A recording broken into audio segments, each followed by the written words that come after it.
Just waiting for some... there we go. Hi, I'm Polita Clark. I'm an associate editor and columnist at the Financial Times, and it's a very great pleasure to be here today to talk about what a green treasury is likely to look like and what it's going to take to actually achieve it. Should we have a Labor government soon. So I'm sure pretty much everyone in the room knows the broad outlines of what the Labor Party is proposing, the £28 billion a year of eventual investment, green investment, which, by the way, depending on how you count it, actually dwarfs what's in the groundbreaking US Inflation Reduction Act.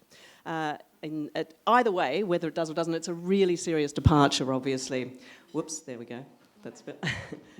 Serious departure from business as usual. And we have 90 minutes to get into what that could and should look like in the UK with an excellent panel of speakers. Thank you very much to WWF and Aviva and, of course, IPPR for making this happen. We're going to kick off with a discussion. Then Tan Daisy is going to be joining us, hopefully, at about hour. The very new Shadow Exchequer Secretary to the Treasury. So we'll then have time for audience questions. We have an excellent panel, however, to take us up to 2:30. A group of people who've spent many, many years looking at these questions. To my immediate left, Nick Mollo, who this year took on a newly created job at Aviva Investors. He is now head of climate policy there, which is a new role set up to promote the net zero transition. Of course, he'll be known to many of you in the room as the previous head of the Aldersgate Group, which was also looking at efforts to speed up the net zero transition to a net zero economy. To his left, we have Tanya Steele, who's the chief executive of the WWF UK, a job she came to in 2017 after many years at Save the Children, and before that, Tanya had several jobs in the tech industry. And finally, Luke Murphy, who's associate director for energy, climate, housing and infrastructure at IPPR. Luke's worked for the Labor Party as an advisor for successive shadow housing ministers, as well as the voluntary sector and also in the private sector. Now, as I say, I'm sure most people know about the $28 billion a year of investment and the fact that it's not necessarily coming in on day one as originally hoped. But there's also promises of GB Energy, a new publicly owned clean energy body, the National Wealth Fund, which is supposed to be investing in a range of things, along with the private sector, things like gigafactories, clean steel groups and so forth, and the Warm Homes Plan to upgrade 19 million homes across the country. So I guess my first question to all of you is, given these very big plans and the enormous transformation that people are expecting and is being promised, what does a green treasury actually look like? Nick? Thank you, Polita, and hello everyone. And just by sort of brief introduction, Aviva is a business I think is very long term. We've been around for 325 years. We plan to be around for much longer to support our 18.5 million customers. And because we're a long-term business, we take this whole net zero transition extremely seriously and have our own 2040 net zero emissions target, including for our investment portfolio. So those discussions really matter in a very material way to us. So I think green treasury is really important. It's important because when you're talking about achieving net zero by 2050, you're talking about a whole economic transformation. So in other words, your economic policy, from tax creation to financial regulation to public finance decision, all of that needs to be aligned with net zero, and therefore Treasury has a big role to play here. But it's also important at the times of cost of living crisis to also make sure that the costs and benefits of how we fund that investment are also fairly shared across society and business sectors. Again, the Treasury has an important role to play there. So what would it look like, I think, in practice? At the moment, the delivery of net zero is not a core objective, a delivery objective for HM Treasuries. I think that's one thing that needs to change.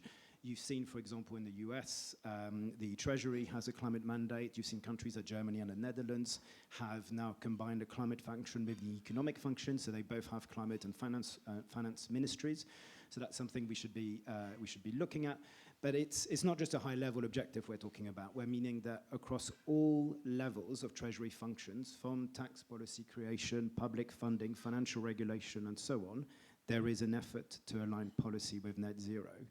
And to ensure that there is good oversight of this, what we would recommend, and we recently published an Aviva climate policy white paper, which is available online, which really looks into this in detail. So we recommend that at every fiscal event, there should be a statement explaining how Treasury policies align with net zero, and that this should be overseen by an independent analysis from the OBR and the Climate Change Committee. Now, Treasury can't do everything on its own. An effective green Treasury for us would have to sit within a carefully coordinated government. I think it's widely accepted that at the moment, the way in which Whitehall works, there is a lack of policy coordination on net zero, so we would like to see some kind of joint net zero delivery unit that could be chaired jointly by the Treasury, the Cabinet Office, the Department of Energy, Security and Net Zero, bit of a mouthful, to make sure that policy across Whitehall is carefully coordinated, that all departments have net zero embedded within their outcomes. The final, I guess, point I would make is that, of course, if we're going to get to net zero in a timely and sensible way, it's not just about structures, it's also about policy content. And two quick things there. I think the first one is that policy messaging is important. Consistent policy messaging on a net zero transition is important. We found the narrative of the Prime Minister's speech not particularly helpful on net zero. I think it was very focused on presenting it as a cost as opposed to an investment opportunity that can also deliver returns to the UK economy. And in terms of policy content, I think it's worth being aware that when you look at our net zero strategy and the successive carbon budget delivery plan that the government published in March, there are sort of a range of policy gaps in areas like buildings, surface transport, heavy industry, where investment is not coming because we've not put the right market mechanisms or regulations in place. So we need to tackle that with some urgency. Thank you. Thank you. Very interesting. Tanya, do you agree that those ideas that Nick has outlined are what a green treasury could actually look like? You know, every fiscal event having a statement, the net zero delivery unit, and of course the policy content needing to be clear. Yeah, I mean, absolutely. And I know Nick highlighted why Aviva works on this agenda. Just for literally 30 seconds, why WWF works on it. I know we're very famous for our work in terms of saving and protecting wild places and wildlife, but we're a great believer when you see problems downstream, you need to get up and walk right the way up to source. And ultimately, the source is the way in which effectively we run our economies, the way in which we produce and consume a whole range of goods, services. And there's a real opportunity for good and rebalancing here in terms of how we do this so that we do have a habitable planet that we can pass on to future generations. So the question is, in terms of practicalities, what does that mean? I mean, first and foremost, there is no doubt that the Green Prosperity Plan, the 28 billion in principle that has been outlined by the Shadow Chancellor, I think we hugely welcome. Ultimately, though, of course, the question is, how does that actually start to come to life, and how do we bring some of these commitments to life? So certainly a net zero, and I would argue also a net nature positive test is essential. And this can't just be on a sort of a area by area basis. It has to be across all public spending. In the same way, we are increasingly requesting of our businesses, certainly FTSE listed businesses, to outline how they're going to achieve across their entire business their net zero targets. So what does that whole perspective look like? Because we know, of course, there will be trade-offs, and we have to actually start to consider this fully in the round. So the nature of that net zero test is certainly going to be really very, very essential. And then I guess what sits within it, of course, is what's the plan? And how are we going to consider what that forward roadmap might be? And this actually does involve breaking down sector by sector. How would this look over a 2-year period on some of those very high-emitting sectors, certainly from the energy transition, actually also across issues like food and farming as well. And by having that outline and the clarity of that plan, certainly from the many conversations that I'm lucky enough to have around boardroom tables, it will create some of that clarity from a policy perspective. Every business leader, every financial institution I talk to wants a stable and clear policy environment so they can start to outline and make their responses to their own business plans too. Okay. Luke. what, in your mind, does a green treasury actually look like? Thanks very much. I think we're in danger of vigorous agreement. I think, well, the reason why it's important, first thing to say, is that unless the Treasury is green, the rest of the government is not going to be green. We know that the Treasury is the most powerful department in government. It enforces decisions, blocks spending, approves spending, and I know that's stating the obvious to a certain extent, but we can't, and I don't get the sense that Labour is planning a kind of big there will be structural change across government in order to deliver their 5 missions, but I don't think there's a kind of sense that they plan to kind of entirely restructure the Treasury. Therefore, reforming the Treasury and ensuring there is a green Treasury will be crucial to the broader mission of delivering net zero and restoring nature across government. I think how does that happen in practice? I think, firstly, again, it sounds like an obvious point, but you can't underestimate the impact of having the political leadership at the top that is committed to the Treasury being green. I think it is hugely welcome that Rachel Reeves has committed herself to being the first Green Chancellor. I think, people talk a lot about, the Treasury consensus, and I'll say, but, people describe it as like Treasury brain in terms of the way in which it approaches spending decisions. But you only need to look at the decisions taken, the difference in the decisions taken between when Gordon Brown ran the Treasury compared to Kwasi Kwarteng or others to underline how important that political leadership is. I agree entirely with what Nick and Tanya have said. You need that net zero and nature test, not just to spending policies, but to apply to every policy across government. I agree with others that have called for a net zero tax strategy. We need to understand the implications of changes to our tax system and the impact that has on emissions. And we need that, as others have said, the net zero assessment of the budget. But I think it also requires a wider cultural shift within the Treasury, and going back to that point around Treasury brain, to what there isn't a long-term decision that would have huge long-term benefits that the Treasury can't find a reason to block in the short term for quite short-term reasons. And the whole cost-benefit analysis approach to the Treasury does need to change. And that's not just for net zero, that's also for longer-term decisions for infrastructure in the country. So there's a wider cultural shift, but also that will have policy implications as well. I think the other thing to say is around industrial strategy. I think certainly in our view, the Treasury has to become much more proactive and confident and actually want to deliver an industrial strategy in order to deliver on the ambition of being a green Treasury, because certainly in our view, one of the reasons we're not as productive as a country, that we're not as advanced in the net zero transition as we'd like to be, and one of the core reasons why we have not maximised the economic benefits of the transition in the way in which other countries have. We put out analysis last week which showed that about 3.9% of our GDP comes from the low carbon goods sector. In the EU, the average is nearly 6%. In Denmark, it's nearly 12%. In Sweden, it's nearly 12%. And Denmark is a really good example. It's because it has a green industrial strategy that's had in place for 20 years.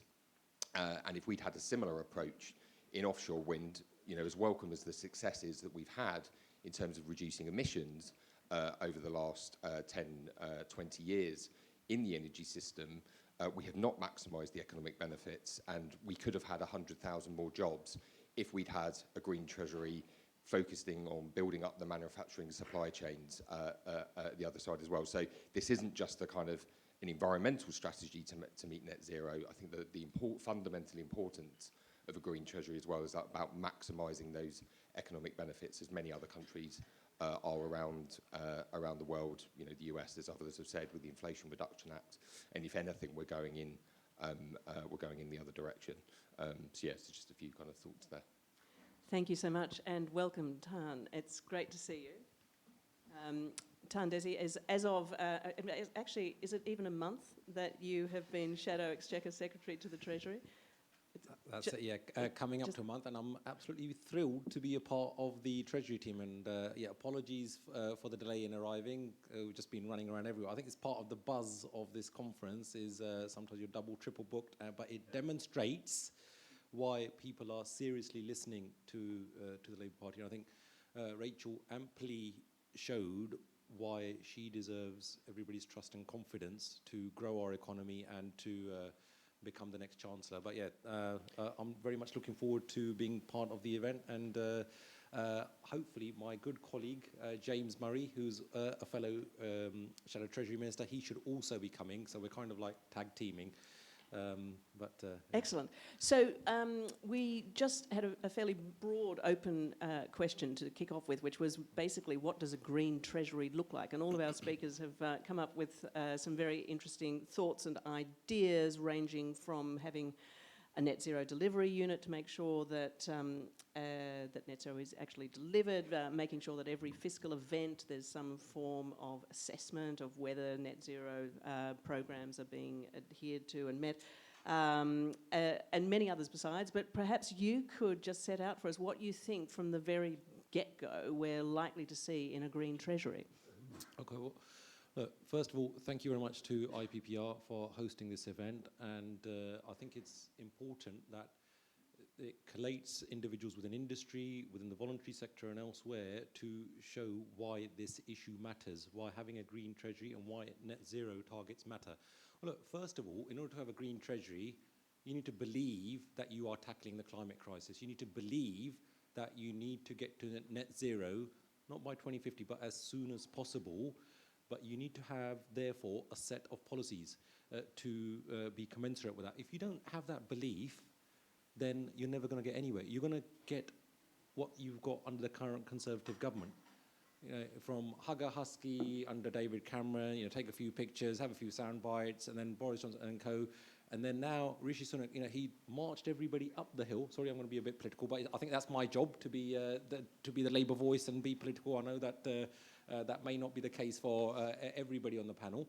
But look, you know, marched everybody up the hill, all business community, everything. There was a consensus within the government as well as the opposition as to why net zero is important and why we need to stop the selling of petrol and diesel cars by 2030. Okay, that's all agreed. Everybody, yes, great. And then what happens? In order for short-term gain and trying to portray some sort of, you know, I'm on the side of motorists, and trying to have the notion that tackling the climate crisis and net zero is going to cost us so much more. That's not the language that we should be using, because we need to illustrate to the public out there that 1 minute, we can actually achieve this, and it will be beneficial for the average Joe and Betty out there by ensuring that we have lower energy bills.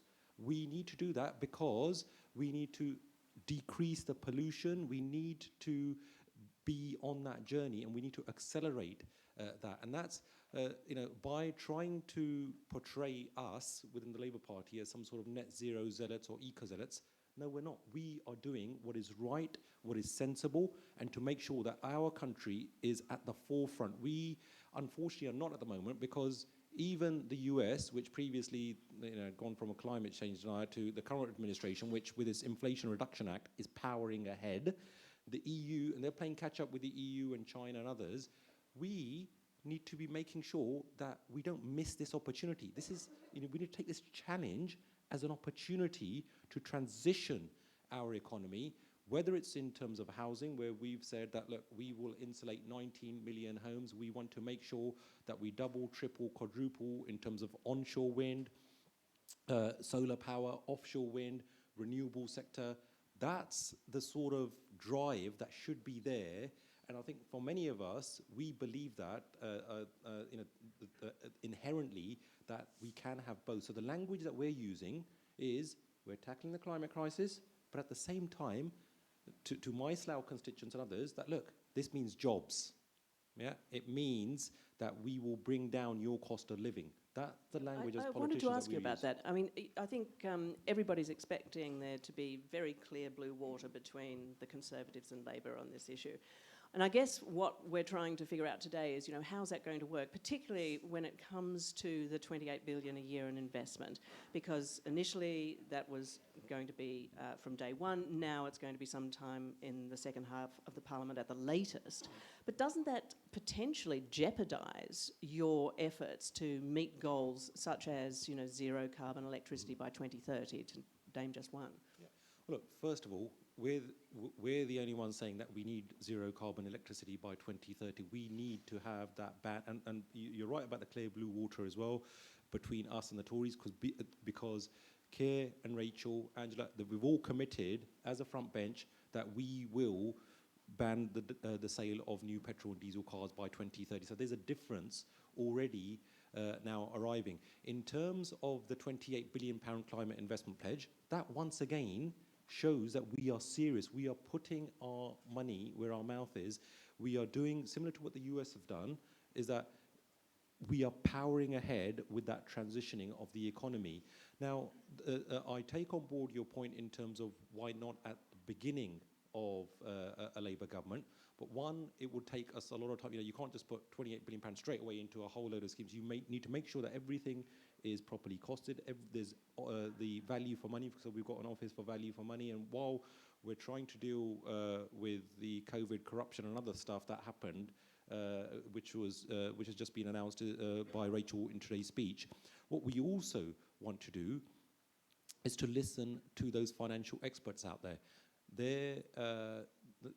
Part of our reasoning also is the fact that what they said is that £28 billion in terms of per capita is actually even more ambitious than the US with their Inflation Reduction Act, which is colossal in itself. So that's why we said that, okay, we will phase this in, because for us, while tackling the climate crisis is very, very important, and many of us feel that passionately, what we also want to do is to show to the British people that we want to have your trust and confidence. We can manage and grow our economy sustainably. So those are the sort of things which are going on in our mind, and that's why we've taken the decision that we have taken. Okay, but just very quickly before I go to everyone else, when you say that you want to talk to the experts about how that money should be deployed, does that mean that we can expect a whole bunch of consultations, inquiries, and other measures, or will you actually be able to start deploying, do you think,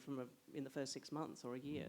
I think that we have already displayed to industry, to businesses out there. One, we've actually got an industrial strategy, which you were alluding to earlier, which is more than I can say for the Conservatives. But we will make sure that the use of taxpayers' funds are actually well considered.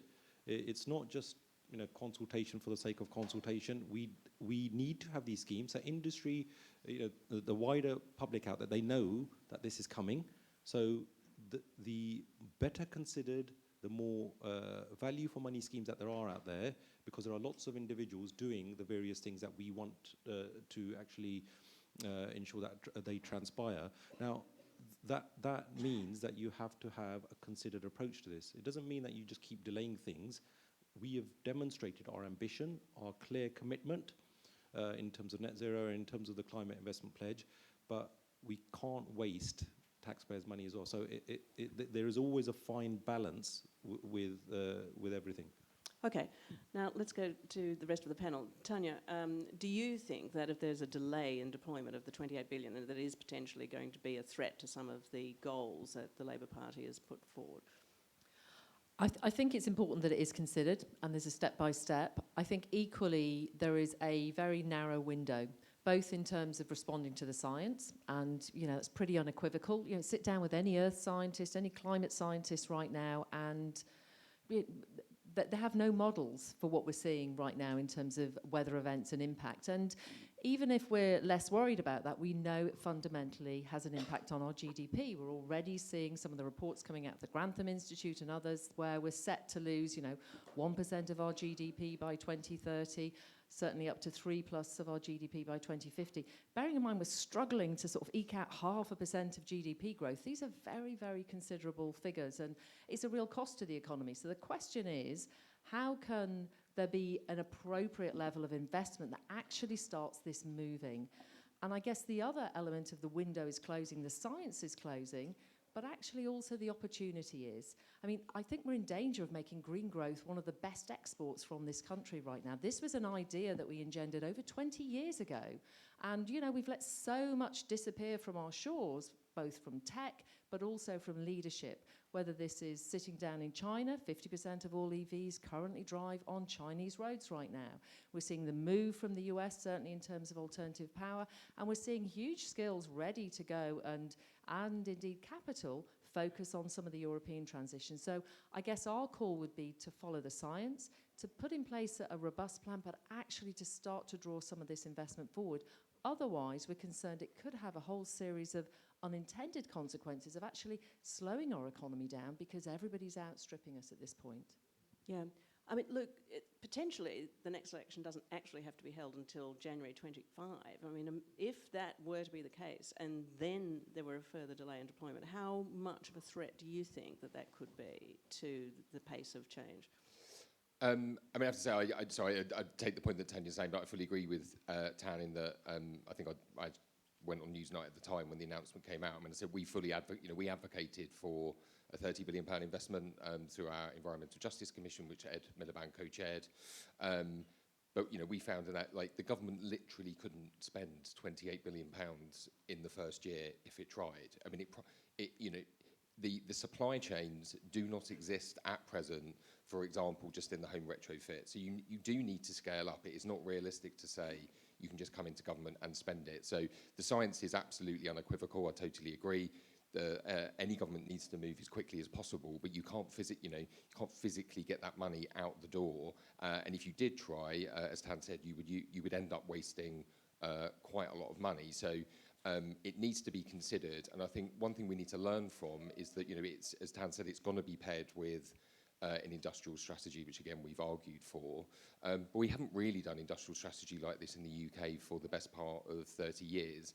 If you look at when the Inflation Reduction Act was introduced in the USA, within the first 100 days, they produced multiple end-to-end analyses of the supply chains across 20 different technologies. The UK does not even have anywhere near the capacity in the civil service at the moment to be able to deliver that kind of analysis. So that's not a kind of, we should just kind of, burden ourselves in lots of consultations. You need to move as quickly as possible, but we also need to acknowledge we do need to build up the capacity within the state to be able to deliver, and also recognise you need to build up the supply chains in the economy, not least because if you look at homes again, going back to that, the government has chopped and changed that so much that most businesses, why on earth would a small business invest in training up 2 apprentices in home retrofit or rolling out heat pumps which has been the case over the last 5 years? They've been consistently scarred by programs started, then ended, then started, then ended, and they just throw up their hands and say, this isn't worth it.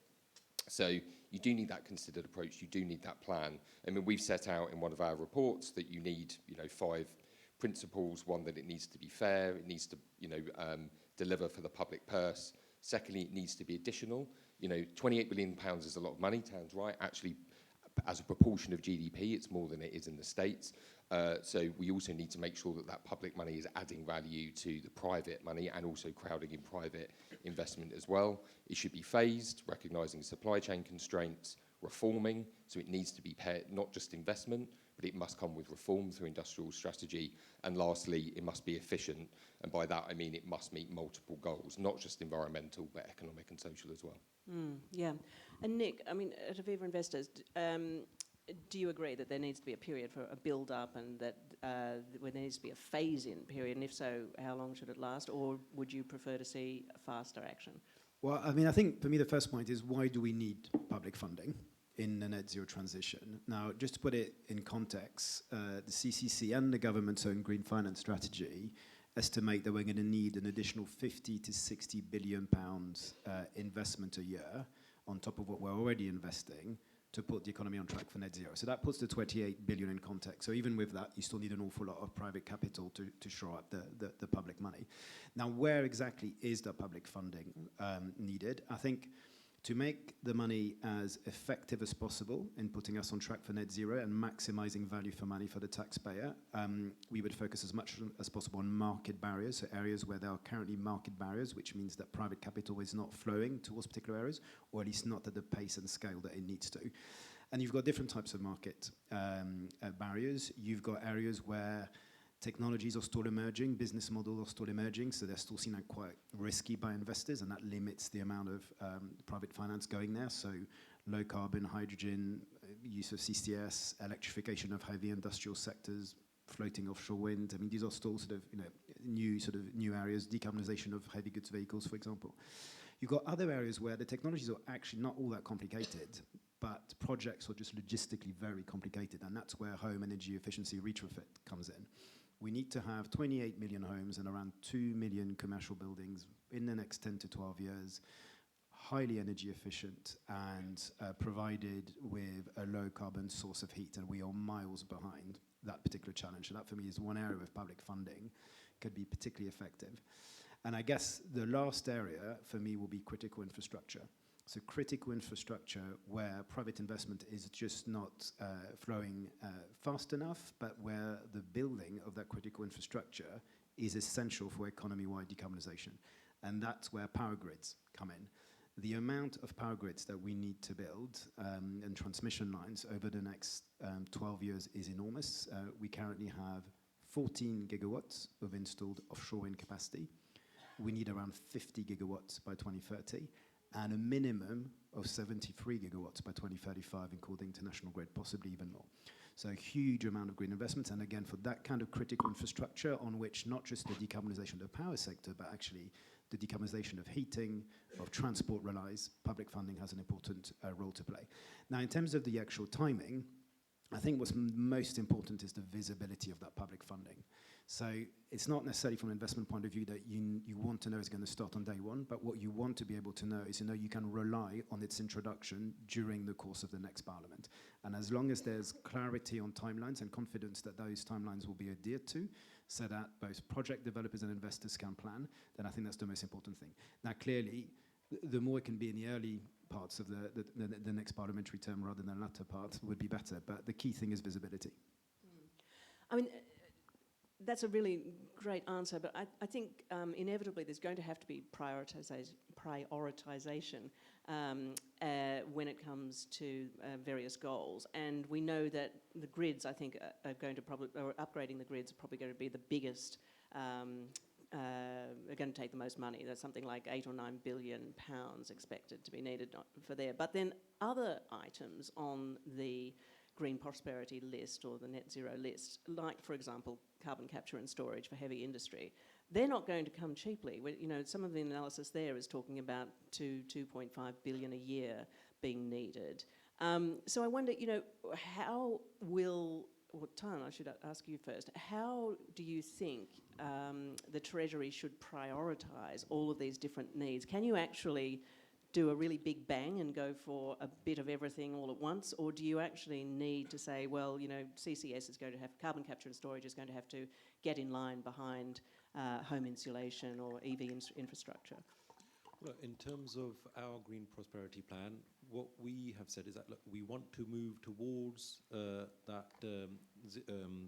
carbon, as well as tackle the multitude of inefficiencies within our system.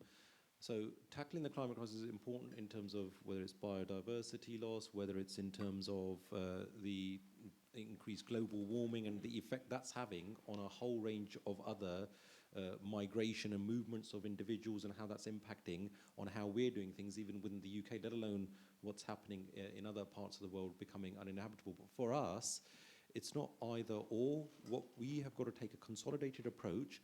The schemes that are ready, it can proceed obviously a lot quicker than something else which is not as ready. I was going to say oven ready, but I thought, well, somebody else has used that, and I don't want to. But we are already talking with major investment players, those who have taken their investment away from the UK, who originally were thinking, okay, UK is the place to be. We need to be, we're going to be the leaders in this. And actually, we would be, as was very eloquently explained earlier, that we would be exporting some of that expertise abroad. But that's not what's happening at the present time. So what we are doing is giving a very clear, certain signal to those major investors, and along with attending such wonderfully well-attended events as this, there's a lot of roundtable discussions which have not been happening at this conference, but also for the last 2 or 3 years towards making sure that people realise that under a Labour government, if you're a major institutional investor, that don't just think about where the US or the EU or China or elsewhere. This is the place to be doing it, and this is what we would like, where we need your assistance. Now, the national fund that we have created is also a 3-to-1 in terms of the ratio that we want. So we will put for every £1 of taxpayers' money, we are expecting that there will be somebody else within the private sector who will be able to put £3 towards that, so that we can collectively, that's what we keep talking about, and why Keir has been talking for the last 2-3 years about working with business, because we know as a state we can't do that. We just haven't got the resources. We need to be doing it together, and that's part of also about our GB Energy. So that new publicly owned company is not to replace what's going on there in terms of the amazing work, the innovation, the invention that's happening, but what some of the more riskier projects where others need that government support, we're saying that, look, there are £8 billion which will be available, but we are looking for ideas from the experts, from people who know what they're doing, and then so there will be a taxpayer's share in that. And as as the other companies are growing, for the taxpayers there's benefit in terms of investing into that, not just to tackle the climate crisis, but for the Exchequer as well. I think it would be very remiss of me, being the Shadow Exchequer Secretary, not to mention the importance of the Exchequer and why we need money and positive outcomes for our investments. Yeah. And can I just ask the three of you, I mean, if there was one priority that you think absolutely must be focused on very, very strongly from day one, what do you think it might be? Who's got the mic? Whoever's got it. Nick. Okay, it's a tough question because there are so many, but I would go for grid, because unless you sort out the grid, you halt heat pumps, you halt electric vehicles, you halt the actual demonstrated power sector, the steel sector, the £500 million that was awarded to Port Talbot not long ago, that's to build an electric arc furnace in Port Talbot, and many other steel plants are likely to want to rely more on electricity. So if you don't sort that out, you're really sort of blocking the whole transition. Yeah, and do you think the planning reforms that Rachel Reeves just outlined this afternoon are going to be enough to get that going, or do we need to see much more potentially? Well, I think one thing that's positive, and I had a quick look at Rachel's speech just before arriving on the panel, so it's a tight turnaround, but my understanding is that we're going to have more planning capacity as well under her proposal. I think that will make a huge difference. But I think it's that combined with everything that was in the Nick Windsor report around the role of the future system operator, around the importance of having a national and regional energy spatial plans, so you know what needs to be built where, and planning approvals can be given in a much more coordinated basis rather than a project by project basis. I think that would speed things an awful lot. So I think all of that is really overdue.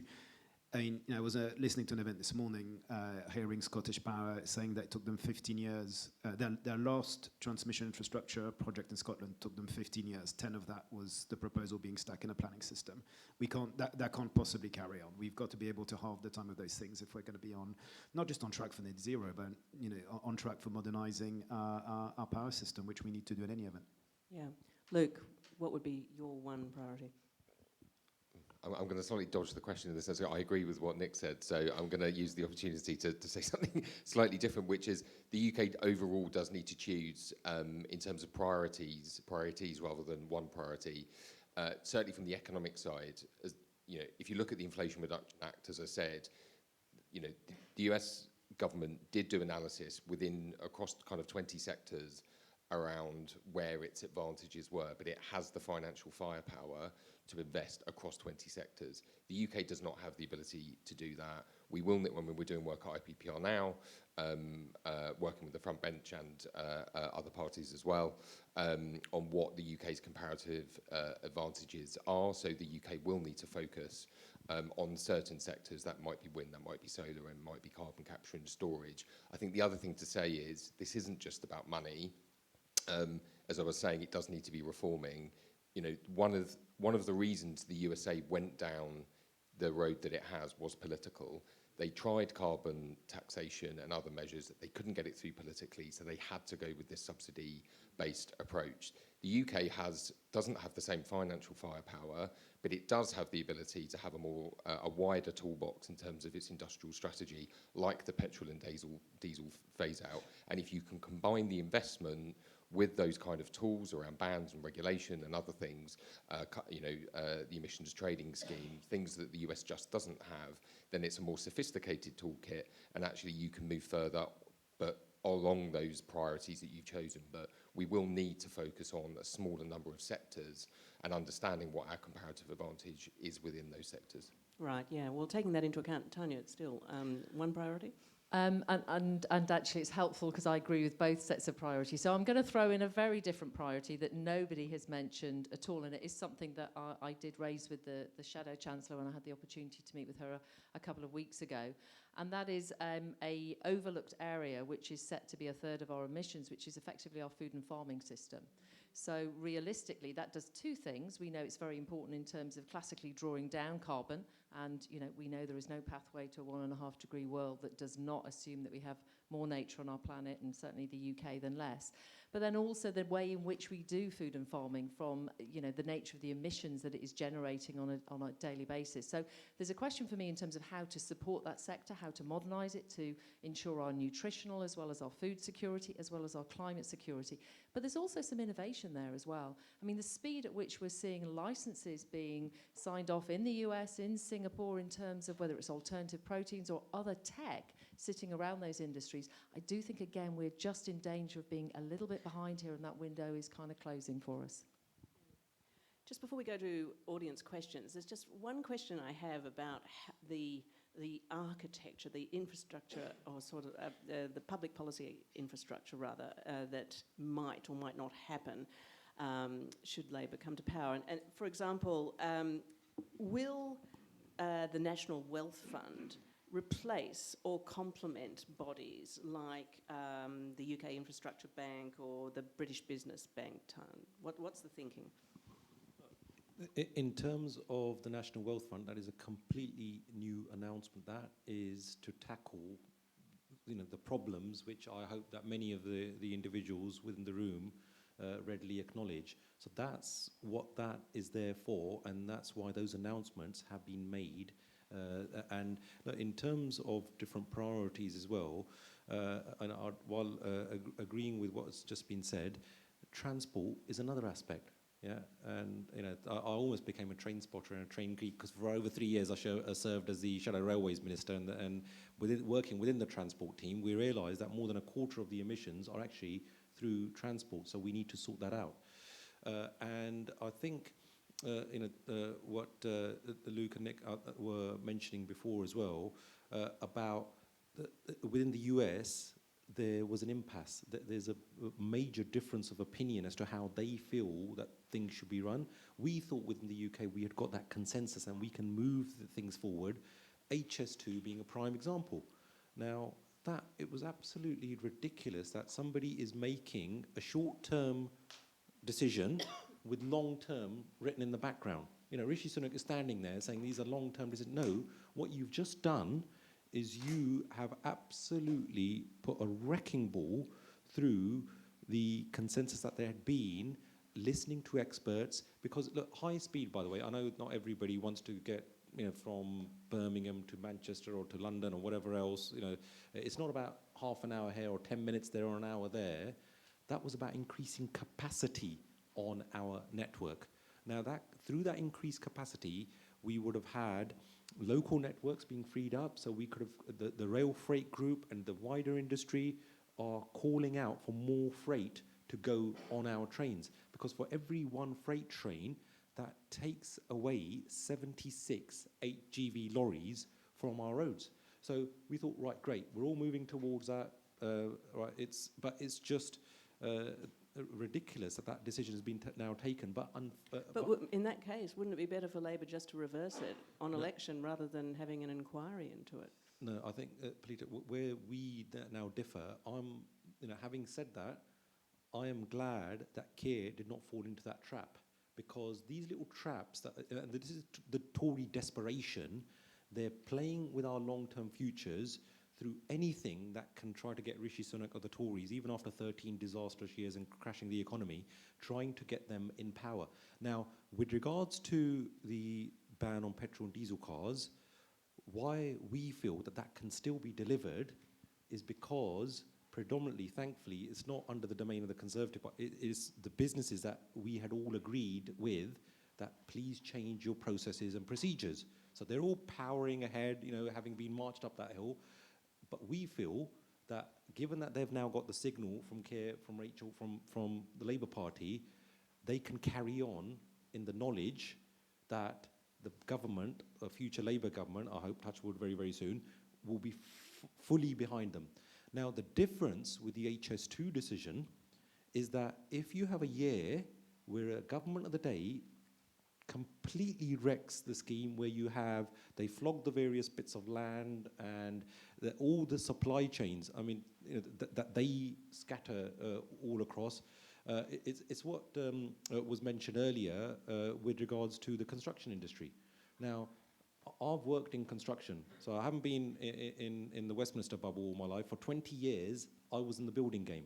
Now, for us, it was about certainty of a pipeline. And having worked in various parts of the UK, having set up originally in Scotland, where for us, the key aspect was how are we going to get that pipeline of work so that we can invest in our people, invest in those skills, in those apprenticeships, and we can invest in our management to train them to become better. But if we think that somebody's going to pull the plug on that investment, all of those companies, those construction, those rail companies, they'll now be moving elsewhere, going to other parts of the country or the world to take their skills and their wares elsewhere.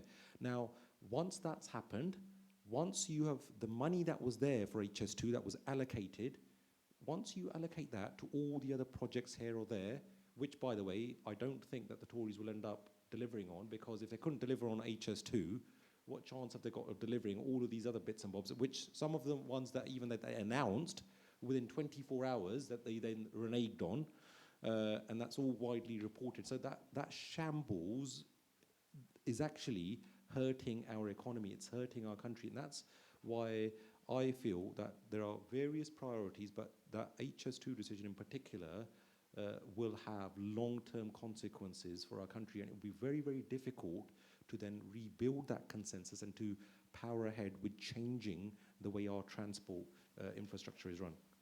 Okay, well, let's see what people in the room have. Oh, sea of hands. Right, now we've got 2 roving mics, I believe. Given there's so many questions, I'm going to take at least 2 at a time from the lady in black on the left and the lady in white on the right to get started. Oh, sorry, you're standing up. I didn't see anyone. Great, thank you. Hi, I'm Emily Hickson. I'm a councillor for London Bridge and I lead Green Finance for Southwark Council. Really brilliant comments on how we'll prioritise how we'll spend for net zero, but I'd like to hear a little bit more about how we will raise revenue in line with our net zero plans. So what tax measures, I'm thinking things like carbon pricing, windfall tax, but more fundamentally, how do we redirect subsidies to tackle what Tanya was saying about the food and agriculture sector, and indeed also what can Labour do to raise more revenue through a wealth tax within the confines of what Labour's already ruled out? Okay, great question. And second one. Oh. One mic, Simon.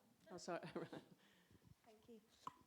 According to the World Inequality Lab, the top 10% of income earners, so that's anyone in this room who individually earns above £58,300 a year in the UK, so top 10% of earners globally produce 47.6% of carbon emissions. Yet we know that concern for environment grows with your income and your education. I'd really, really love to hear the panel's response about what you do about that. Okay. Tan, do you want to go first on the tax measures that might be? Let me take that excellent question. Look, in terms of how we raise revenue, without going into the wealth tax, one thing is that what we've said, and that has been announced again by Rachel today, is in terms of the windfall tax.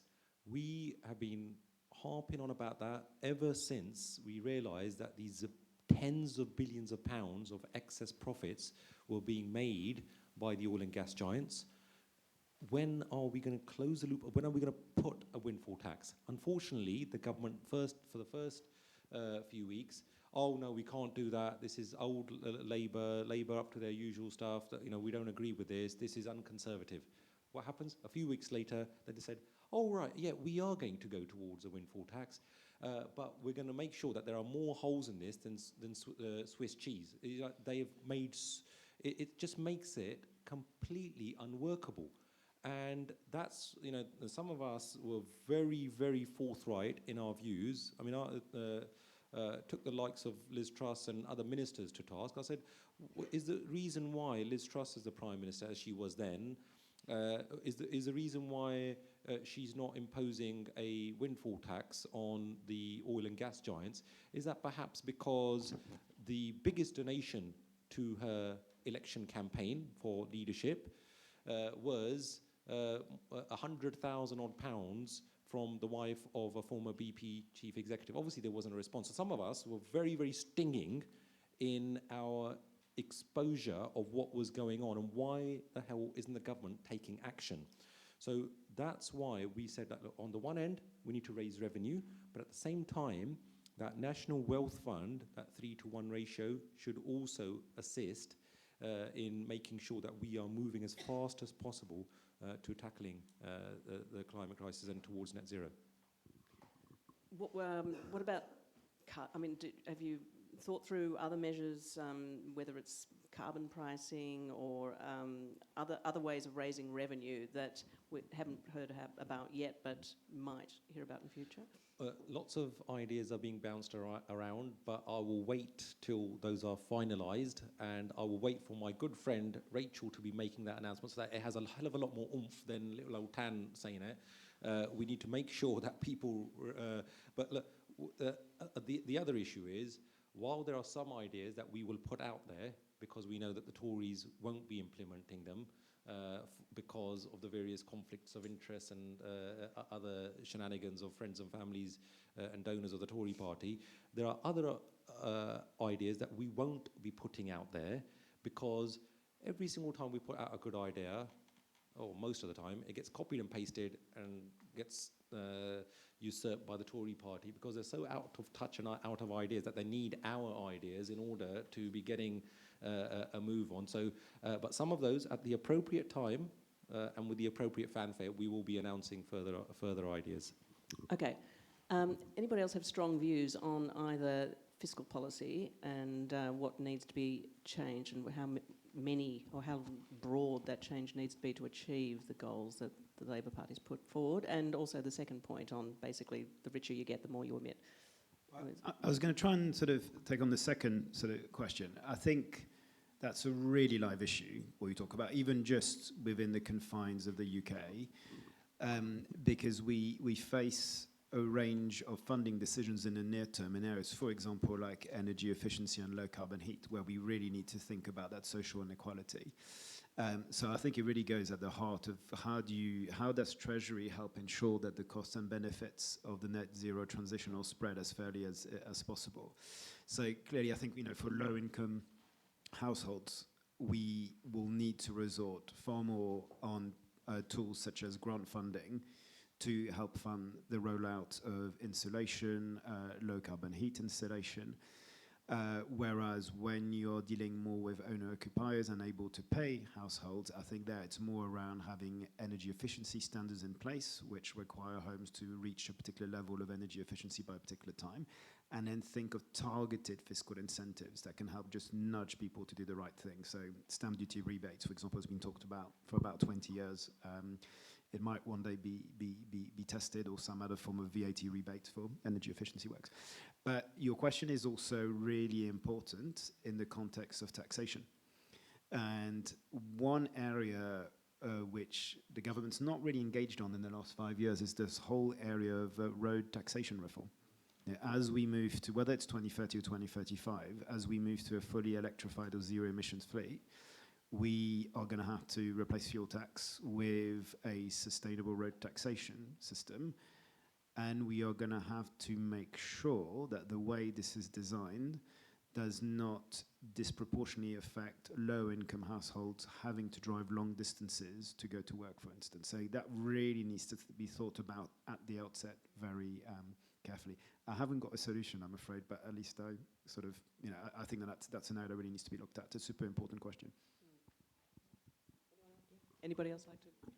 Yeah, I guess a couple of points on the fairness point. I mean, I completely agree, and that's kind of at the heart of the work that we do at IPPR. It's kind of how do you ensure that you deliver a just transition and that you're not just kind of shaving off the edges of an inevitably unfair transition, but you're actually maximising the economic opportunities and kind of tackling inequality at the same time. I think we've got a long-term programme in transport, for example, where we absolutely recognise you need to shift to and lock in. It's more than unfortunate, obviously, what the government has done around the petrol and diesel phase out, but you do need to lock in that transition to electric vehicles.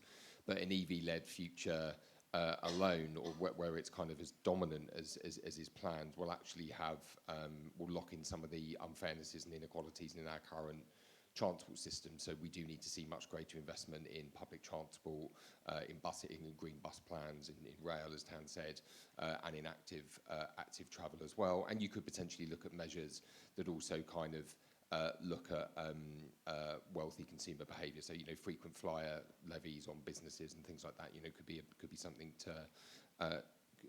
something to look at. On the I think actually one other point on that is that I think that's where the intersection of regulation and investment can be quite powerful. At the moment, the petrol and diesel phase out, basically lower income households cannot benefit from the lower running costs over the lifetime of an electric vehicle, which wealthier households are able to benefit from because they are able to put in the upfront investment. And that is the same in home retrofit and heat pumps. They put in the upfront investment because they're wealthier and they can benefit. Actually, if you have those regulations combined with, as Nick said, grants for lower income households, you can tackle some of that fairness issue so that different people across the distribution are benefiting at the same time, and actually using some of the 28 billion to do that, to support lower income households to transition and ensure that they can then realise the lower costs of running an EV and running their home would be really important. On the revenue raiser side, I mean, I agree with what Nick said. There needs to be a kind of view around road taxation in future, because there are still lots of externalities to driving.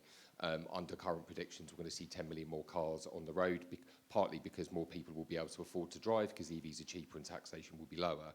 But that does mean there'll be lots more traffic and congestion, traffic accidents, and there'll still be air pollution that arises from tyre wear and tear on the road as well.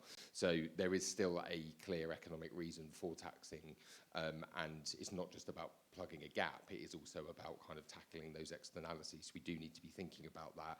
The one note of caution I would say is that we need to think really carefully about how and where you use taxation as a measure. There is a reason why the petrol and diesel phase out is preferable to, for example, using a carbon tax. There is a reason that fuel duty has politically been frozen for as long as it has.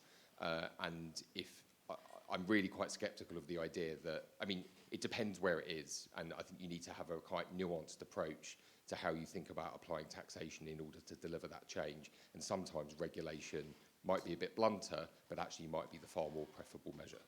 Right. Now, Tan has to race off in approximately 4 minutes. Is it? Or I've got to leave in a couple of minutes. okay, who's got a burning question for Tan? Gentleman in the white shirt in the middle. Robert McElwain from the Mineral Products Association. So we represent manufacturers of things like cement and concrete. How could a Labour government support heavy industry to decarbonise and stay open in the UK rather than face the risk of offshoring? And is a carbon border adjustment mechanism the answer?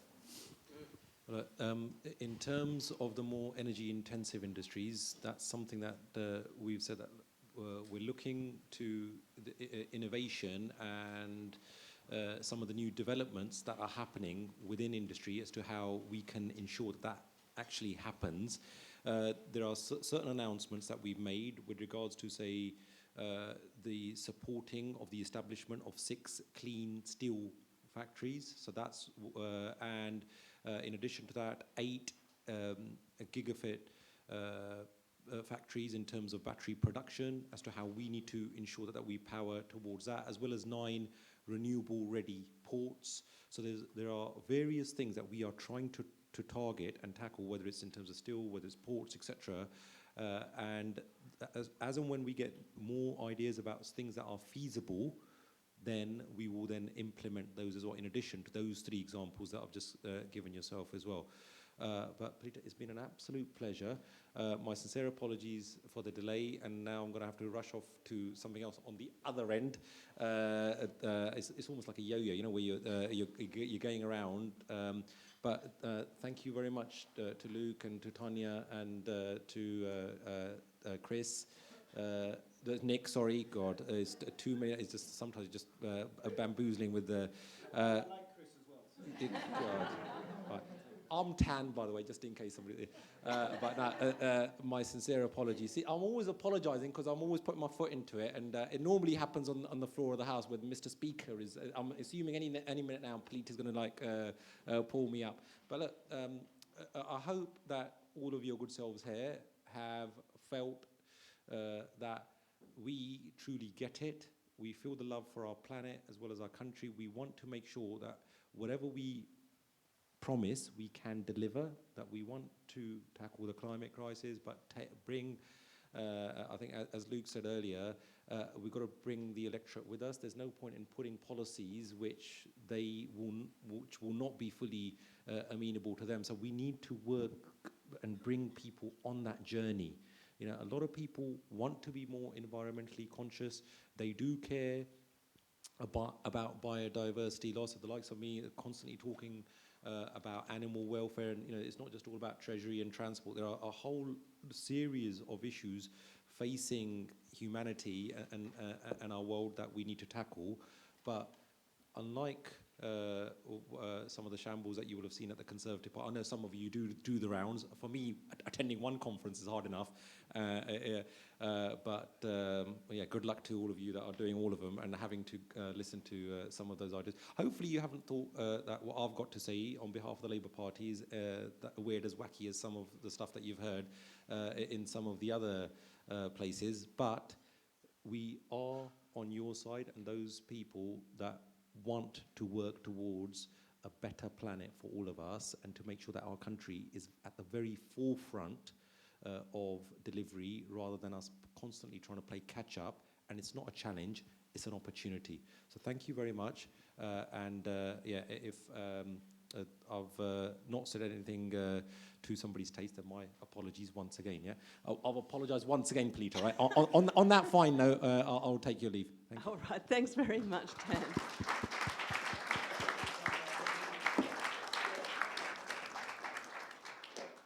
Thanks very much. I thought there were some really interesting answers there. And I know we've got more questions, though, and we've got a hugely experienced panel here. So, Nick, did you want to just quickly respond to the last one? Yeah, I think on the heavy industry part, it's really important.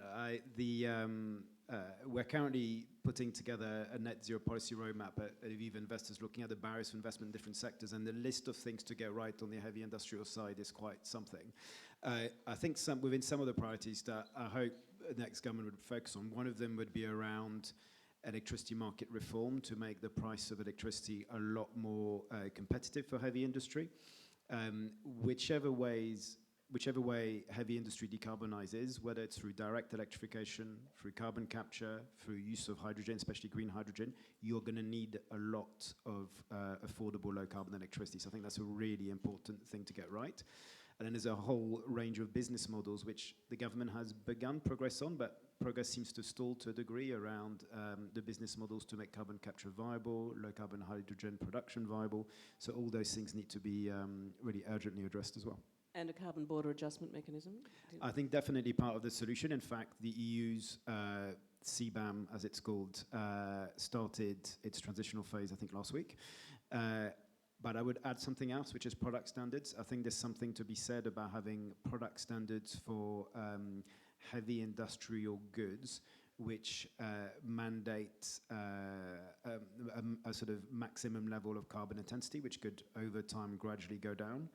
And I think the benefit of a product standards approach, potentially in combination with a CBAM, is that it really would create a level playing field domestically, so it would ensure that our, say, domestic steel manufacturers are not having to compete with steel, for example, imported from China with a much higher degree of carbon content. So I think that's another solution that would be worth having in the toolbox.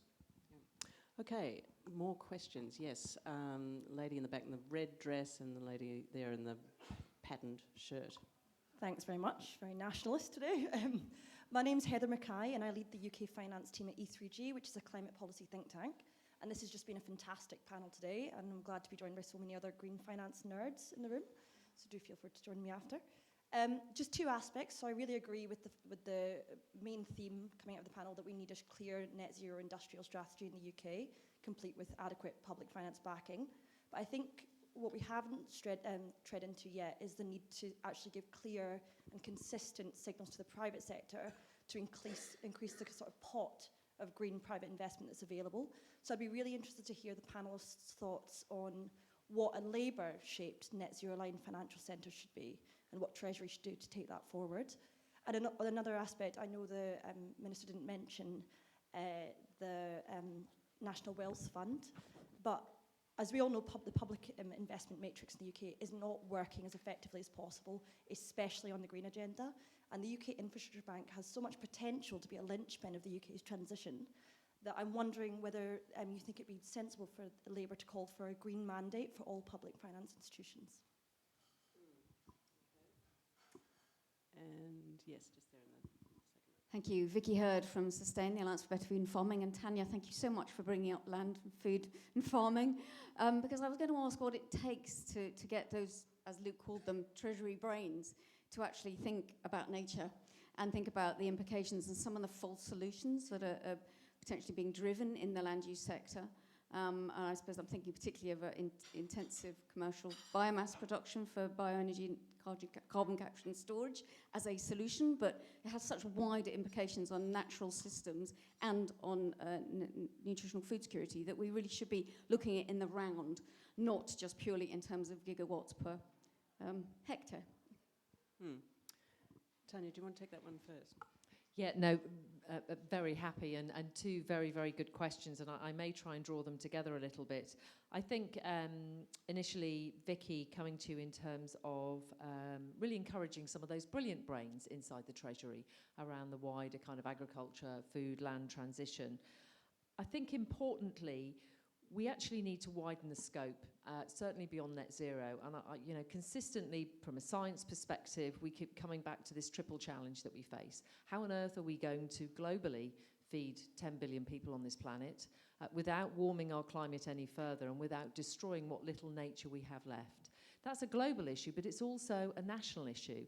With 70% of our land already turned over to agriculture, we know we have a very significant burgeoning population here.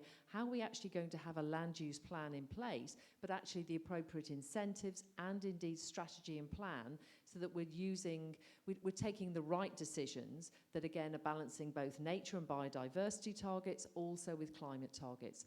And I think realistically, we could do with a whole government approach where we start to draw together and take many of the learnings that we have from the Climate Change Act, which is effectively a series of cross-government targets. How do we put a series of cross-government targets in place, certainly maintain the ones we have for climate, actually start to put some very, very clear ones in for nature or biodiversity, because again, there's trade-offs against climate. Similarly on nutritional security. So how do we start to draw those together? And that's the kind of strategic thinking that is certainly going to need a financial plan and certainly some clear policies sitting in and around it. But we have to stop treating them separately. And then I wonder if I might quickly answer the second question from very dear colleagues at E3G. And I guess I just wanted to put something different on the table in terms of certainly around signals to the private sector and all the brilliant sectoral plans. Where are the calls around the role of the Bank of England and indeed the FCA?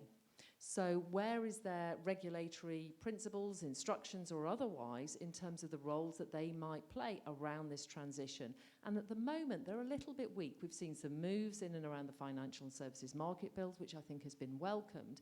But in truth, unless they have that mandate, it is very, very difficult for them to actually put in place some of the appropriate instruments that we know we will need that will certainly assist some of that private sector transition. And what sorts of instruments are you thinking about there? I think really it's in terms of, it doesn't right now, if we look at the nature crisis, it doesn't sit anywhere in its mandate at all. The core mandate sits largely around competitiveness. I'm not suggesting we shouldn't have a competitive setting, but actually the reality is that we know that degradation of nature, natural resources and climate impacts actually have a fundamental impact from a competitiveness point of view. So let's actually start to put it directly in terms of their mandate and the basis on which some of the decisions that they're making. Interesting. Thanks very much for answering both of those so well. Luke? Yeah, so on the private finance, so I completely agree, and Heather will know far more than me about this, but we've done a bit of work on this at IPPR. I mean, firstly, green industrial strategy, obviously, the government is introducing should be designed to obviously lever in as much private capital as possible. It should be a partnership approach, and it is about shaping markets. But there's obviously a huge role, and there's obviously a kind of quite a wide sustainable private finance policy sector, which is focused on how do you shift the wall of private capital from fossil fuels to, from brown to green, essentially. I think the government has obviously made some moves around net zero transition plans and disclosure. I think one of the issues that our analysis and certainly other analysis has highlighted is that the timelines in which different companies measure their progress towards their net zero goals, what deadline they're working to, the progress towards them, the emissions that they include with them, and the fact that they often ignore nature and it's only focused on climate does suggest to me, and for us certainly, that you do need a kind of tougher regulatory approach. We've called for an Office of Climate and Environmental Targets, I think it's called, and we've called for three things. One is consistent timelines across all companies to which these requirements are levied upon, for them to update consistently on their progress and for these targets to go beyond reductions in emissions as well. And we've also called for a backstop where if certain companies within the reporting period are not meeting their targets, then they essentially get blacklisted. And what does that mean? It means they won't necessarily have the benefit of certain government subsidies, access to procurement, and that kind of thing. So I do think we need to take a more directive approach to that because, yeah, it's not just about public finance. Private finance will be crucial, but I do think we need to be much tougher. Very quickly on nature, I think there is a huge private market, as I think that kind of being created within nature and land, particularly in offsetting, and that's another area where we clearly need a much tougher regulatory approach, because this can't just be about offsetting emissions that are going to happen anyway. It can't be an excuse not to decarbonise. So I think that's important, but I think we also do need, the Disruptor review, which the Treasury did not have the same. So for those that don't know, I'm sure most people in this room may have heard of it, but it was essentially what the Stern review was to climate. The Disruptor review was to nature, and I don't think it had quite the same. I mean, it has been internalised a bit within the Treasury, but I don't think it's quite had the same impact, and there's a lot in there to learn. And when we're talking about a green treasury, we should be talking about nature as much as we are climate. Not least, because nature can obviously help solve the climate crisis in terms of being a carbon sink, but secondly, it is fundamentally important in and of itself. And we have some of the most degraded nature in the developed world in the UK, so it's as big a challenge, even if it doesn't always get as much coverage. Did you want to add? Yes. No. Just a few tiny things. I mean, Heather, you know all of this by heart anyway, but on the whole sort of sustainable finance disclosure regime, I really felt that there was a lot of momentum all the way up to COP21, where we, COP26 even, sorry, where a lot of the building works of a sustainable financial disclosures framework were put in place, and it's really slowed down since. So yes, we've had some announcements on transition plan and the like, but I was on the Green Taxonomy Task Force, for instance, and the work really slowed down last year. We were never given more than 3 or 6 months clarity as to whether our task force was going to go on. So I'd like to see all the groundwork finally get implemented, and that might be the task for the next government, to have a fully fledged sustainability disclosures framework on the climate side, and then really incorporate the nature bits. 5 years ago, you could say, look, it's quite difficult to bring in nature metrics in disclosure regimes because we haven't got the data, but we're really progressing there. So, very recently, the Task Force for Nature-Related Financial Disclosures published its recommendations to give companies a guide as to how you can start incorporating nature factors in your decision-making, measuring your impacts on natural environment, and how you can evaluate the measures that you can put in place to address those impacts. So I'd like to see that being a lot more joined up. Absolutely agree about the Dasgupta point. I think what's disappointing is that we had quite a unique situation where the Treasury had commissioned a report basically on the economics of nature to really understand our reliance on natural environment. And we've done very little with the recommendations from that report. One of the most essential but simplest recommendations from that report was that the Treasury should use metrics that cover the state of the natural environment as part of the economic measurement tools that it uses when making core economic and financial decisions. And that's not happened at all, which I think is really disappointing. So, and actually, one of my colleagues is writing a sort of a report on that. So do watch that space for an Aviva intervention on that issue in the coming months. And then just on the green mandates for banks, I mean, I think there has been some progress for the Financial Services and Markets Better Act, as Tanya said. So we now have a principle on net zero. It's a principle, not an objective. So I think we do need to look at sort of elevating that under the next government. I do think we just need to be careful about a few unintended consequences. So I think a net zero mandate should still be rooted into sectoral pathways. So, if you were to require a financial institution to only invest in zero emission cement, well, right now they couldn't do it because cement producers haven't yet got a solution to be zero emissions. So I think it needs to be very much rooted in the best decarbonisation efforts that can be delivered and are commercially viable on a sector-by-sector basis, but it's definitely something that we could look at. And of course, there's an international dimension to this. Yes, you want the Bank of England to have a net zero mandate, but actually we need our international financial institutions like the World Bank to have a net zero mandate. And that's been a big focus for Aviva investors in recent years. And we published a report last year called Act Now, which was all about how you can reform the mandate of the World Bank and other international bodies on that. So yeah, leave it there. Yeah, very good point, as today is the day when the World Bank's starting its meetings in Marrakesh. Anybody else got any questions? Yes, gentlemen in the third row there and in the first row here. Good afternoon. Ray Ball, Community Wind Power, onshore wind farm developer. Yeah, just really, it was a question for Tan, but he's scarpered, so. Yeah, GB Energy has been a soundbite that we've heard from Keir and obviously Labour Party. So just keen to, with such a wealth of experience on the panel, what you consider would be the remit and the objectives and the possible goals of GB Energy, and what would it look like? And just wondered as well whether it should be a JV rather than just public owned. Good question, yes. And, oops, gentleman in the first row, also in a pink shirt. Today. Hi, I'm Matt Connell from Chartered Insurance Institute.